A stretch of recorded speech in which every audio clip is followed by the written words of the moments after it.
여러분, 날씨가 무척 덥습니다. 여러분, 한 주간 무더운 날씨에 어떻게 지내셨습니까? 날씨가 무더워지고 열기가 식지 않을 때에 시원한 얼음 냉수가 생각나죠. 저는 뜨거운 커피만 먹습니다. 근데 요즘 너무 더우니까 아이스 커피를 먹게 되더라고요. 그래서 더위와 갈증을 한순간에 잊게 해주는 차가운 얼음 냉수, 그리고 무더위를 식혀주는 얼음 냉수처럼 주님의 마음을 정말 시원하게 해드리는 그런 성도로 살아가면 좋겠다라는 생각이 됩니다. 오늘 본문 13절에도 이렇게 말씀해요. 충성된 사자는 그를 보낸 이에게 마치 추수하는 날에 얼음 냉수 같아서 능히 그 주인의 마음을 시원하게 하느니라 라고 말씀하고 있습니다. 여기 보면 마음을 시원하게 하는 얼음 냉수 같은 사람이 있다고 말씀하고 있는 것이죠. 무더운 여름에 시원한 얼음 냉수 한 잔 마시는 기분이 어떨까요? 주인도 이 추수한 날에 그런 얼음 냉수 같은 그런 사람을 기다리신다는 거예요. 요즘 우리 시대는 시원한 얼음 냉수 한 잔이요, 얼마나 소중한지를 잘 모를 때가 많아요. 왜냐하면 냉장고 문 여름에 얼음이 있잖아요. 요즘은 정수기에도 시원한 냉수가 나와요. 그런데 오늘 본문 오늘 이 13절의 말씀은 지금으로부터 3000년 전의 말씀이에요. 지금부터 3000년 전에 시원한 얼음 냉수는 가치가 어쩌겠어요?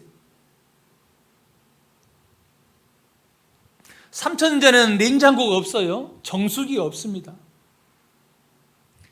그런 시대에 여러분, 시원한 얼음 냉수는, 추수날의 얼음 냉수는 얼마나 귀하겠어요? 아주 최고의 물이에요. 더구나 그 얼음 냉수가 언제냐면 추수하는 날이에요. 여러분, 이 추수하는 날이라는 것은 보리와 밀을 추수하는 5월, 6월이에요. 중동 지역에는, 이스라엘은 이때가 가장 더울 때거든요. 추수할 때 가장 더울 때에 여러분, 이 얼음 냉수가 얼마나 소중하겠습니까? 그런데 이렇게 얘기할 수 있죠. 아니, 추수하는 날에라고 빼고 그냥 가장 더운 날씨에 얼음 냉수 같아서 이렇게 하면 되는데 추수하는 날이라고 했어요. 왜 여러분 추수하는 날에 얼음 냉수라 했을까요? 추수하는 날에. 여러분, 우리 성도들 가운데서 보리 농사 하신 분도, 해보신 분도 있을 거예요. 저도 우리 친한 친구 시골에 있을 때에 친한 친구가 보리 농사 하고 있으니까 그때 저 잠깐 도와줄 때가 있어요. 야, 농사 중에 제일 힘든 것이 보리 농사구나. 추수할 때, 보리 추수할 때 정말 힘들어요. 날씨는 더운데 힘든 게 뭐냐? 까시래기 알잖아요. 보리 수염, 깔깔이라고 얘기하잖아요. 아니, 그게 막 추수할 때 막 날아가가지고 몸에 붙어버리면 날씨도 더운데 가렵고 따갑고 힘들어요. 아무리 친구 도와준다는데 너무 힘들더라고요. 그래서 여러분, 추수한 날이 이스라엘의 중동 지역의 5월, 6월의 가장 더운 날의 얼음 냉수가 아니라 추수날이라는 것은 더운 것뿐만 아니라 정말 고통스럽잖아요, 여러분.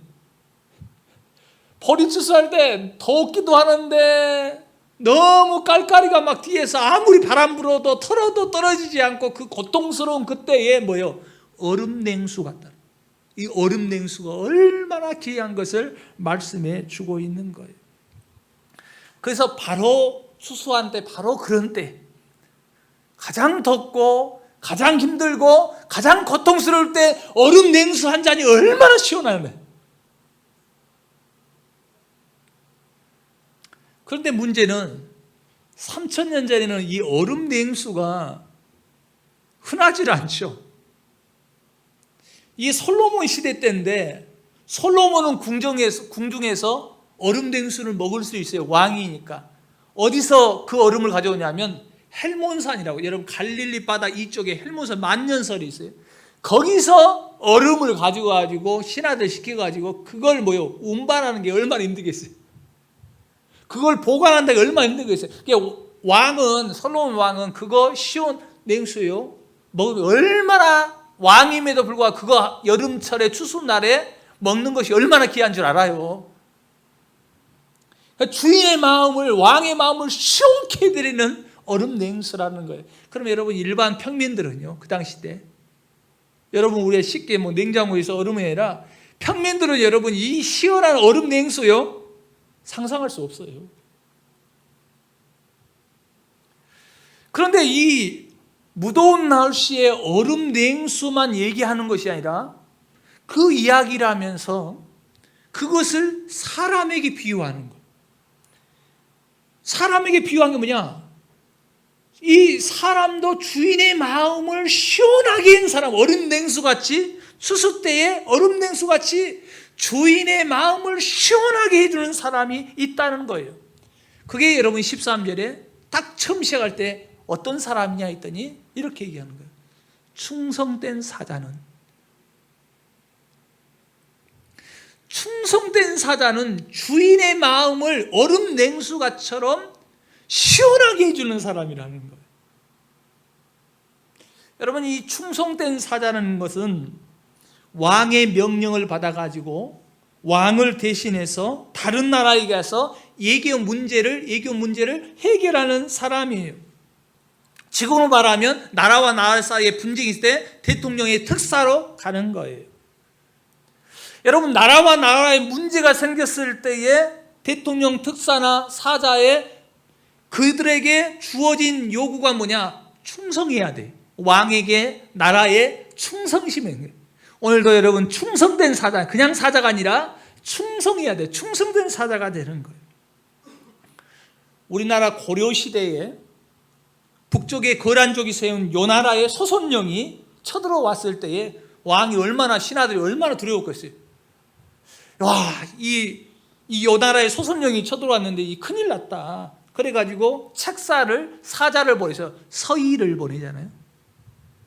서의를 보냈어요.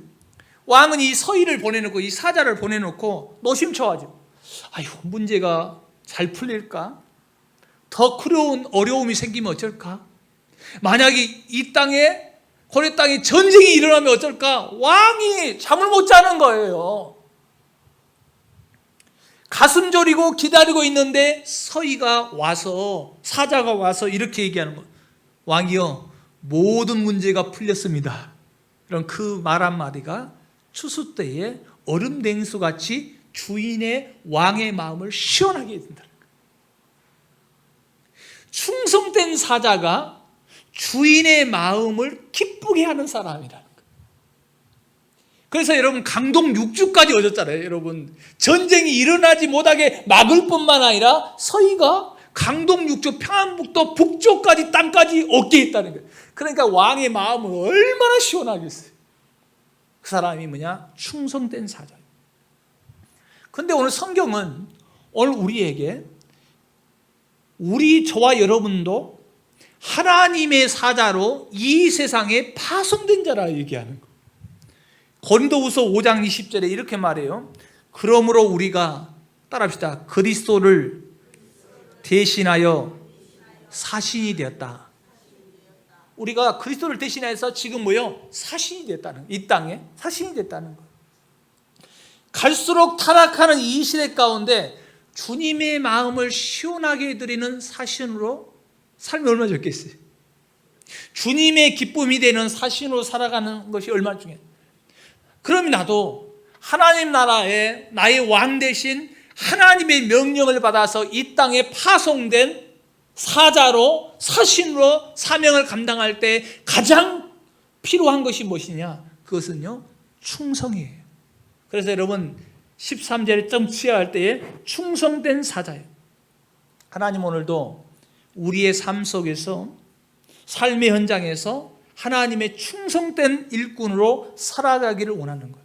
그래서 여러분 여기에 충성이라는 것은 내 생명까지도 드리는 걸 포함되어 있는 거예요. 하나님 정말 주인을 시원하게 해드리는 사람의 특징이 뭐냐? 자기의 생명까지 드릴 수 있는 사람. 그래서 요한계시록 2장 10절에 이렇게 얘기했어요. 네가 죽도록 충성하라. 그리하면 내가 생명의 멸류관을 내게 주리라. 이건 뭐냐? 네 생명을 드리기까지 하나님 앞에 충성하는 자에게 뭘 주신다? 하나님 약속이 있어요. 네가 생명을 나한테 드렸냐? 그 생명의 대가로 주님께서 뭐냐? 생명의 멸류관을 주겠다. 나를 위해서, 하나님을 위해서 네가 생명을 던졌냐?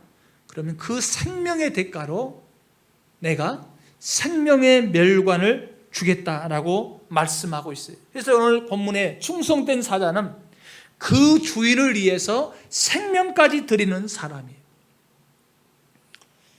스위스 사람들은 충성스럽게 소문난 민족이에요.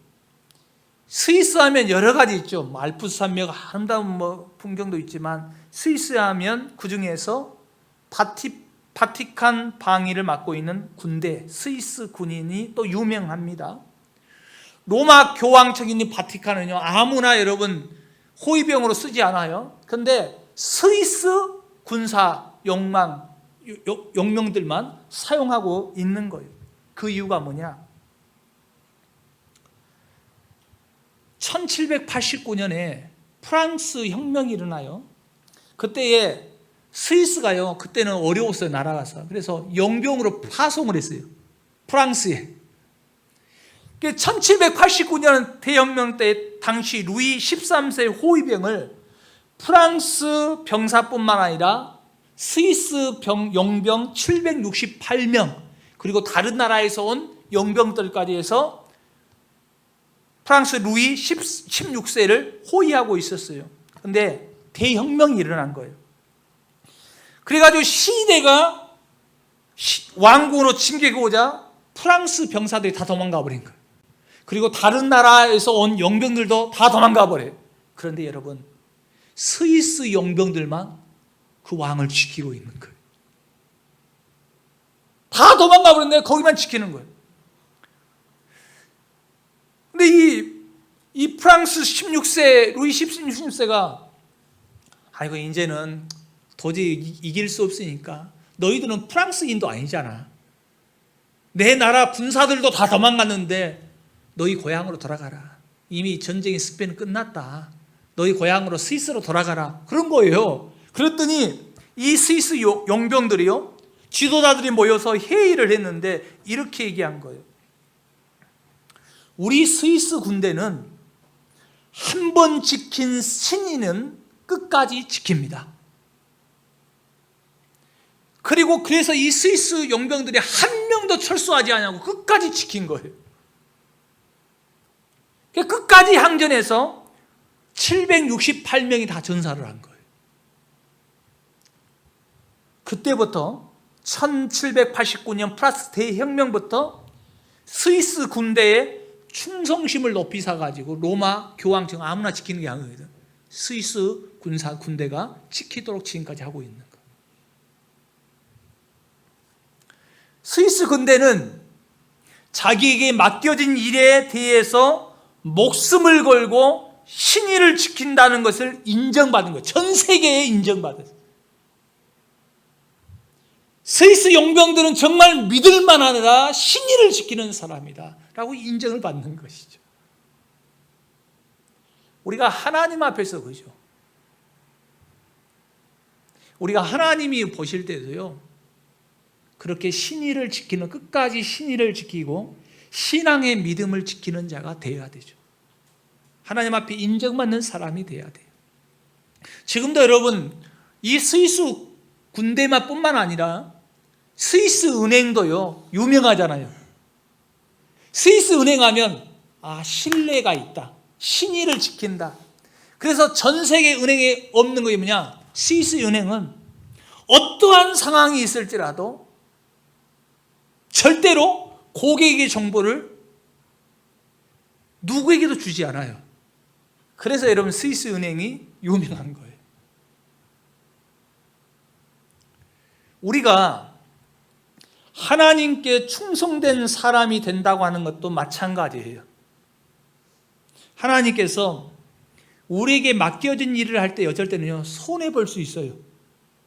내가 이렇게 하나님의 말씀대로 내가 순종하면 손해볼 수도 있는데, 때로는요, 뜻하지 않는 어려움을 겪을 수 있어요. 심지어 내가 예수님 믿는 것 때문에 목숨을 내놓아야 할 상황이 처해 있죠.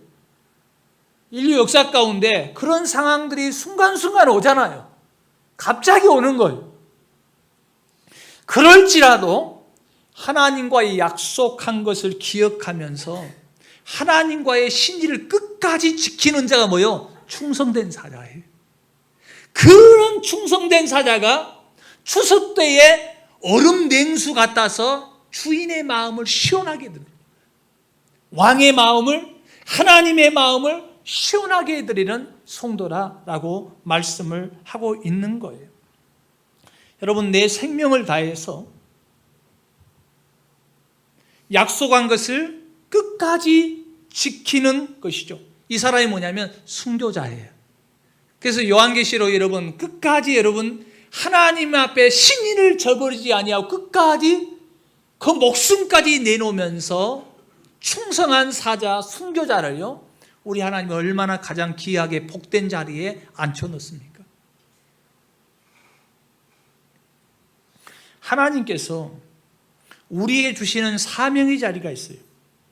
내가 손해가 되더라 할지라도 그 약속을 저버리지 않는 성도가 되어야 되는 거예요. 하나님이 내 가정에 주어지는 사명이 있어요. 교회에서 내게 주어진 사명이 있어요. 직장에서, 사업장에서 내게 주신 사명이 있어요. 그것이 어느 자리이든지 우리의 삶의 자리에서 충성하는 하나님의 성도들이 되기를 바랍니다. 그것이 뭐냐면 추수날에 가장 힘들고 더울 때에 얼음 냉수 같은 주인의 마음을 시원케 해드리는 하나님의 백성이 된 줄로 믿습니다. 근데 여기 충성이라는 단어가 헬라어로 피스티스예요. 피스티시라는 것은 믿음이라는 거예요. 두 가지 뜻이 있는데 믿음이 있어요. 우리 주님이요, 평상시 때 이렇게 해요. 네 믿음이 크도다. 여자야, 네 믿음이 크도다. 백부장을 내서 네 믿음이 크도다. 믿음이 클 때예요, 믿음이 있을 때에 얼마나 주님이 기뻐하시는지 몰라요. 여러분, 충성이라는 것은요, 믿음이 있는 자예요. 그 믿음을요, 우리가 믿음이 있을 때에 그 믿음의 충성자인 자를 우리 하나님이 기뻐하시거든요. 이 피스티스가요, 믿음이라고도 번역하지만, 그리고 또 충성이라고 번역하지만, 또 어떻게 하냐면 신실이라는 단어로 번역해요. 그래서 충성된 사자를 다 이렇게 번역할 수 있어요. 신실한 사자는 하나님 앞에서 신실한 성도, 끝까지 신의를 지키면서 신실한, 하나님 앞에서 신실하고 사람 앞에서 신실한 사람이 충성된 사자라고 말씀하고 있는 거예요. 여러분, 충성된 사자는 이런 거예요. 영국 런던의 한 미술관에 콘토티 화가가 그린 그림의 제목이 뭐냐면 충성이에요. 오늘 여기 13절에 나오는 충성, 그림의 제목이 충성이에요. 저도 인터넷으로 봤더니 그 충성이라는 그림을 한번 봤어요. 그런데 이 그림의 역사적인 배경이 있어요. 그게 뭐냐면 주 79년에 이탈리아 폼페이 근처에서 화산이 폭발한 거예요. 그래가지고 화산이 폭발해가지고 그 도시가 완전 묻혀버린 거죠. 그러다가 18세기 중엽에 폼페이시를 이제 발굴 작업을 하면서 놀라운 것을 발견했어요. 당시 폼페이시에 AD 79년이니까 그때 공중 화장실이 있었고 공중 목욕탕이 있었고 포장돈 도로가 있었고 상수도 시설이 있었다. 극장까지 있었던 것을 이제 발굴하면서 발견한 거예요. 그런데 그 발굴한 것 중에서 발굴한 자들이 깜짝 놀란 게 뭐냐면 이 폼페이 성문을 지키는 한 보초병의 화석이에요. 성문을 지키는. 그게 감동받았어요. 그게 뭐냐면 화산이 폭발하니까요. 폼페이시가 불바다가 되잖아요. 그러니까 그 성에 있는 사람들이 다 막 도망치잖아요. 한순간에 아비규환이에요. 막 사람들이 그 성문을 빠져나가려고 난리하는데 이 병사는요. 용암이 막 산에서 흘러내려오고 있는데 다 사람들이 도망가는데 그 성문을요. 창을 두고 그냥 지키고 있는 거예요. 자기가 도망쳐야 되잖아요. 모든 사람도 다 도망가는데 이 병사는 창을 들고 흔들지 않고 용암이 지금 흘러 막 녹아오는데 그 자리를 성문 지키는 자기 사명을 감당하기 위해서 이동하지 아니하고 그냥 지키는 거예요. 그러다 용암이 뒤집어 씌워버린 거예요. 그대로 화석돼 버린 거예요.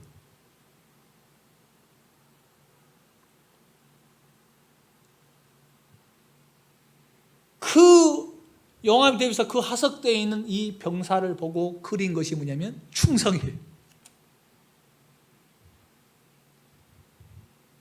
제가 인터넷으로 봤더니 야, 병사가 이렇게 탁 서 있고 사람들이 도망치고 뒤에는 수많은 사람들이 막 쓰러지고 용암에서 죽고 그 상황 가운데 그 자리에서 지키는 그 모습을 보면서 얼마나 감동이 되는지. 목숨이 이태한 그 상황 가운데서도 자신이 해야 할 일에 대해서 성실하게 감당하는 사람이 뭐냐면 충성된 사람이에요. 하나님 오늘도 그런 사람을 찾고 있다는 사실이에요. 그런 사람이 이 무더운 날씨에 하나님의 마음을 시원케 해드리는 얼음 냉수와 같은 사람이라고 그랬어요. 그러면 여러분, 성경에는 그러면 이런 사람이 있느냐? 주님의 마음을 시원케 해드리는 이 말씀대로 성도가 있느냐? 구약 성경에 충성된 사자가 여러 명이 있지만 요셉이죠. 요셉은 하나님을 경외하면서 하나님의 마음을 시원케 할 뿐만 아니라 사람들의 마음을 시원케 해준 사람이었습니다. 형들의 미움을 받아가지고 노예로 팔려갔잖아요. 그런데 그 주인에게 신임을 받잖아요. 얼마 자기 맡은 일에 작은 일에 충성하니까 가정총무로 세운 거예요.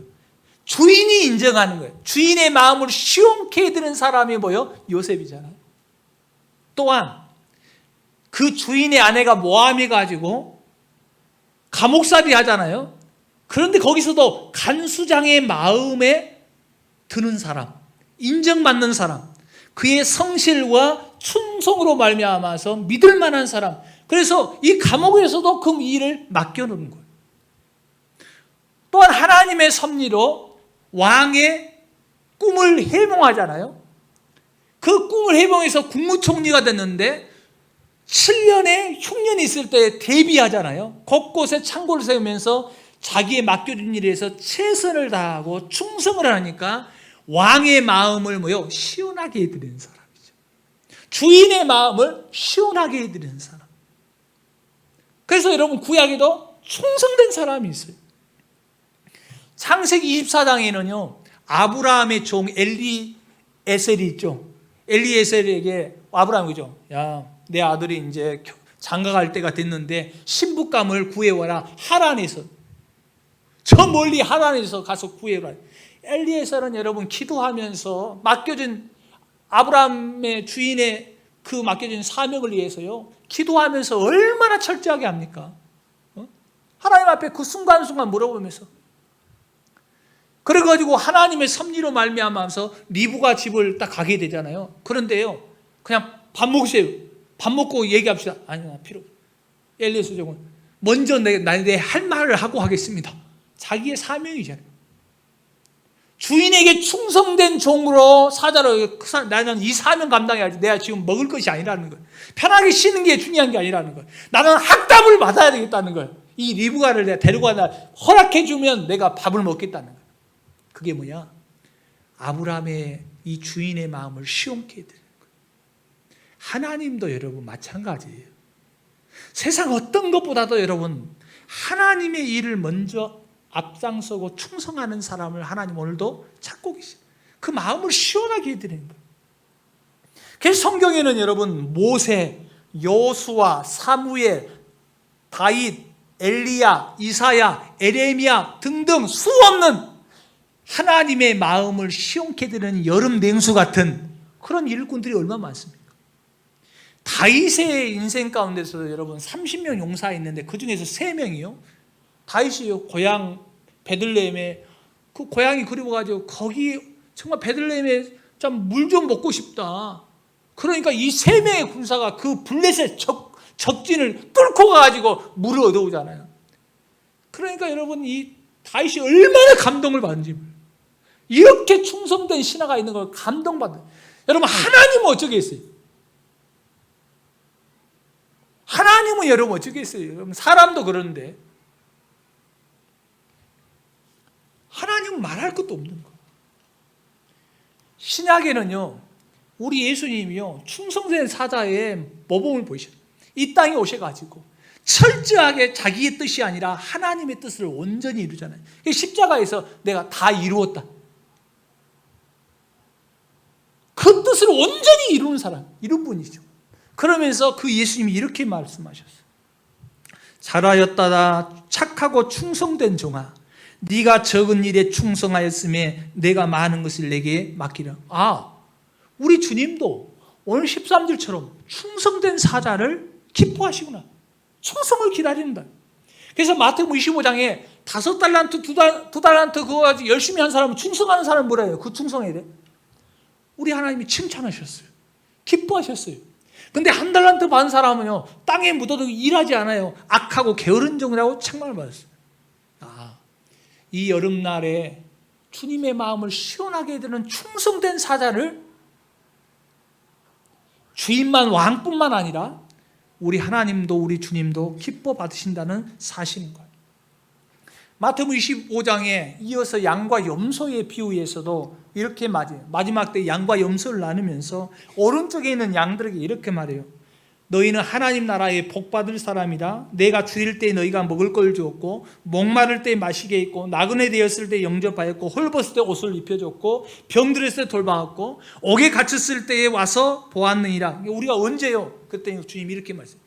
지극히 작은 자에게 한 것이 곧 내게 한 것이다. 그러니까 우리의 삶 가운데서 정말 아무것도 아닌 그 지극히 작은 일에 충성하는 사람을 하나님 작은 것이지만 하나님은 큰 충성으로 인정해 주시고 받아주신다.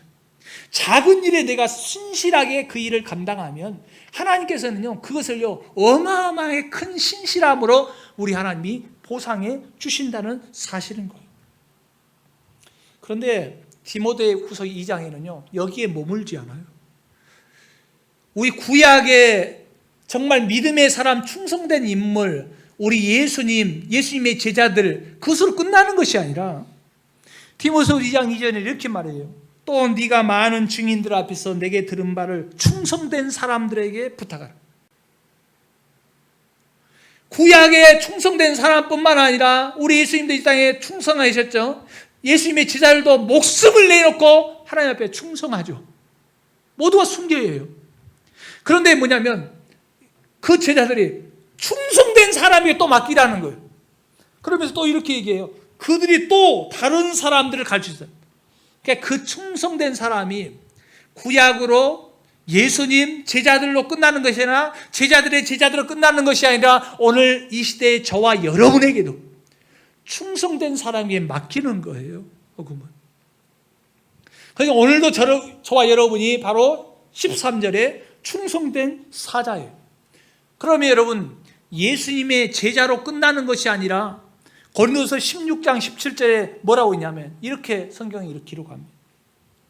고린도 교회에 스데바나와 부드나도와 아가이오라는 사람은 모두 주인의 마음을, 사람의 마음을, 하나님의 마음을 시온케 하였느니라. 여러분 구약의 이 잠언서에 충성된 사자가 추수하는 날에 얼음 냉수 같아서 그 주인을 마음을 시원케 해드는 것 같이 신약에서도 구약으로 끝나는 것이 아니라 우리 예수님의 제자로 끝나는 것이 아니라 그 이후에 교회 시대에 놀라운 사실은 주님의 마음을 시원하게 해주는 사람, 사도의 마음을 시원하게 해주는 사람, 하나님의 마음을 시원하게 해주는 사람, 교인들의 마음을 시원하게 해주는 사람이 있다는 거예요. 이 잠언서로 끝나지 아니하고 어떻게 마음을 시원하게 했냐 했더니 이 사람들이 하나님의 교회 성도들을 섬기는 일을 통해서 시원하게 했다. 그리고 자기의 집을 집회의 장소로 내는 거예요. 여러분, 내 집을 예배하는 장소로 내는 거 쉬운 일이 아니거든요. 청소도 해야 되고 여러분 복잡하잖아요. 근데 그걸 내렸다는 거예요. 그리고 병든 자와 가난한 자를 구제했다는 거예요. 또한 저 멀리 있는 예루살렘의 본교회가 어려울 때에 그 교회도, 예루살렘 교회도 도왔다는 거예요. 사도 바울이 계속해서 사역을 했잖아요. 사역을 할 때 어쩔 때는 천막을 지을 때는요 풍성하잖아요. 돈을 벌 수 있으니까. 근데 천막 짓는 일을 못할 때는 어떻습니까? 어렵죠. 그때마다 여러분 사도 바울의 사역에 물질을 도왔던 사람들이 이런 사람들이, 그때에 이 성경은 뭐라냐, 이 사람들은 내 마음을 시원케 해드리는 사람, 추수 때의 얼음 냉수 같은 사람이라 말씀하고 있어요. 그래서 서신서에, 사도행전이나 서신서에 보면은 이 사도 바울이 사역할 때에 말로, 물질로, 기도로 시원한 청량 음료처럼 귀한 사역을 감당하는 사람이 있어요. 그 사람들의 이름 명단이 로마서 16장에 쭉 나오잖아요. 내 마음을 시원케 해드리는 사람, 16장이 쭉 나와요. 그런데 이 사도행전이나 서신서에 보면 바닷물을 끓여가지고 정말 짜고 맛없는 그런 사람들도 있잖아요. 주의 일을 하다가 세상 가운데 따라가는 데마처럼, 알렉산더처럼 수많은 사람들이 여러분 짜고 더운 사람, 사람의 마음을 질리게 하는 질소 같은 사람, 산소 같은 사람이 있는가 하면 질소 같은 사람이 있어요. 그래서 신약이라 정말 충성된 자가 정말 사랑과 하나님의 마음을 시원하게 해줄 뿐만 아니라 요한 3서 1장 3절 4절에 보면요 또 이렇게 얘기해요. 형제들이 와서 내게 있는 진리를 증언하되 네가 진리 안에서 행한다니 내가 심히 기뻐하도다. 마음을 시원하게 기뻐하는 게 뭐냐면 이런 거예요. 네가 진리 안에서 행한다는 소리를 들으니까 기뻐한다. 우리가 정말 진리 안에서, 말씀 안에서 우리가 행할 때에 그게 뭐냐면 하나님에게는 엄청 기쁨이 되는 거예요. 하나님 마음을 시원하게 되는 거예요. 근데 요한 3서에 진리 안에서 행한다는 것이 뭐냐면 구체적으로 이렇게 얘기했어요. 서로 사랑하는 거예요. 진리 안에서 행하는 것 중에 하나가 구체적으로 나오면 서로 사랑하는 거예요. 그래서 우리가 진리 안에 사랑하고 서로 사랑할 때요 하나님 마음이 얼마나 기쁘고 시원한지 몰라요. 이 더위에 여러분 여름 냉수가 얼마나 시원합니까? 우리의 마음을 즐겁게 하잖아요. 마찬가지로 그렇게 진리 안에서 서로 사랑하고 살아갈 때에 우리 하나님 마음이요 너무도 시원하다는 거예요. 결론적으로 김주희 씨가 쓴 시 한 편을 소개하고 말씀을 마치려고 합니다. 제목이 뭐냐? 님에게 이런 사람이고 싶습니다라는 제목이에요. 님에게 이런 사람이고 싶습니다. 새벽에 눈을 뜨면 제일 먼저 떠오르는 사람이 되고 싶습니다. 님이 지쳐 있을 때 청량 음료 같은 사람으로 향기를 주는 사람이고 싶습니다. 하루가 온통 님의 생각 속에 꽉 찬 사람이고 싶고 길을 걸어갈 때도 제일 먼저 생각나는 사람이고 싶습니다. 님이 괴로운 일이 있을 때에도 1호자의 벗으로 남는 사람이 되고 싶고 부담 없이 차 한 잔을 마시는 사람이 되고 싶고 힘이 들 때에 어깨를 빌려줄 수 있는 사람이고 싶습니다. 여러분은 하나님 앞에서 어떤 사람이고 싶어요? 어젯밤에는 오랜만에 선풍기를 틀지 않고 시원한 바람이 딱 들어오니까 얼마나 기분이 상쾌한지 몰라요. 이렇게 갑자기 이 더운 날에 선풍기를 틀지 아니하고 시원한 바람이 오니까요, 얼마나 행복한지 몰라요.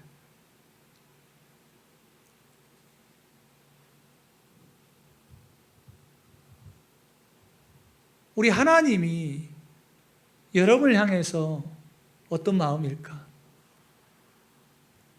우리 자신을 볼 때에 정말 우리 하나님 볼 때 우리 자신은 너무 더 힘들게 하는 사람인가, 아니면 오늘도 정말 주님의 마음을 시원케 해드리고 주님을 기쁘게 해드리는 청량음료같이 추수 때에 가장 덥고 힘들 때에 얼음 냉수 같은 그런 존재인가?